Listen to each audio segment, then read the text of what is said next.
আজকে কোনো গ্যারান্টি হবে না, আজকে শুধু কোপাকুপি হবে। আজকে আমরা সাম্প্রতিক তথ্যগুলো দিয়ে বেসিক তথ্যগুলোকে কোপাকুপি করব।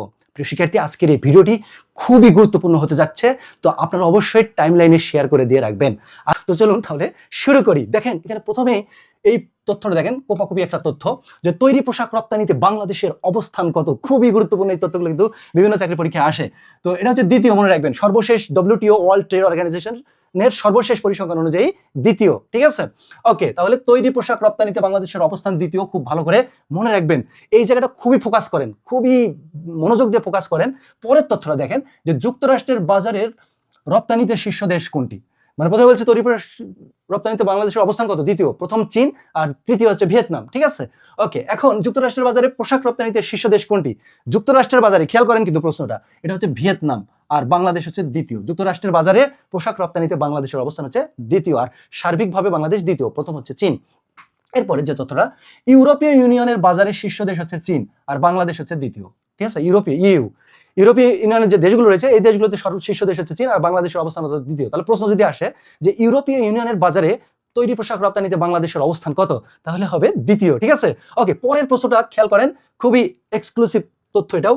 ডেনিম পোশাক রপ্তানিতে, হ্যাঁ, ডেনিম পোশাক রপ্তানিতে ইউরোপ এবং যুক্তরাষ্ট্র দুই জায়গাতেই বাজারের শীর্ষ দেশ হচ্ছে বাংলাদেশ। ঠিক আছে, দুইটা অঞ্চলে বাংলাদেশ হচ্ছে শীর্ষ। ঠিক আছে, দুইটা অঞ্চলে। ডেনিম পোশাকটা কি?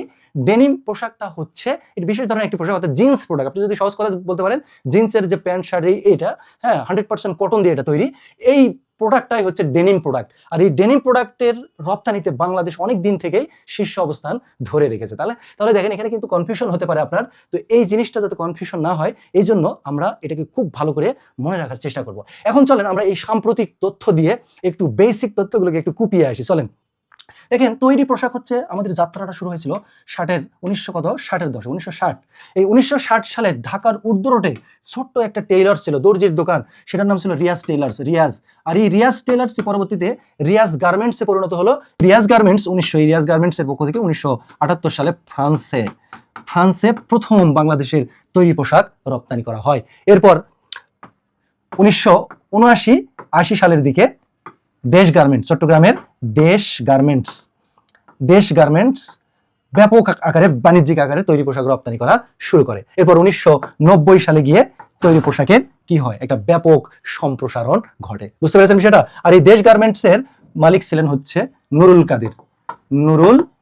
কাদের। মূলত তাকে বলা হয় গার্মেন্টস শিল্পের পথিকৃৎ। বুঝতে পেরেছেন বিষয়টা? ওকে, খুবই গুরুত্বপূর্ণ এই তথ্যগুলো।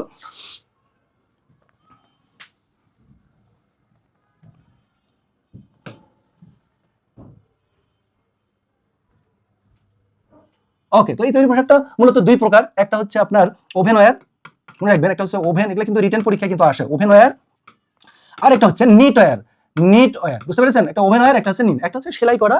আমরা তো রেডিমেড কেন বলা হচ্ছে, RMG কেন বলা হচ্ছে? আমরা কাপড় কিনে, আমরা কাপড় কিনে কি করি, পোশাকটা তৈরি করি, ডিজাইন করে পোশাকটা তৈরি করে বিদেশে রপ্তানি করি। ঠিক আছে, একটা হচ্ছে ওভেন ওয়্যার আর একটা হচ্ছে কি, আরেকটা হচ্ছে নিট ওয়্যার। বুঝতে পেরেছেন বিষয়টা?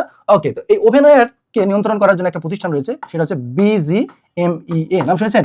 BGMEA মানে হচ্ছে Bangladesh garments manufacturers and exporters association. এটা 1983 সালে প্রতিষ্ঠিত হয়েছে। কত সালে? 1983 সালে। খুব গুরুত্বপূর্ণ কিন্তু এটা আসে পরীক্ষায়। আর একটা প্রতিষ্ঠান আছে BKMEA, অর্থাৎ Bangladesh knitwear manufacturers and exporters association.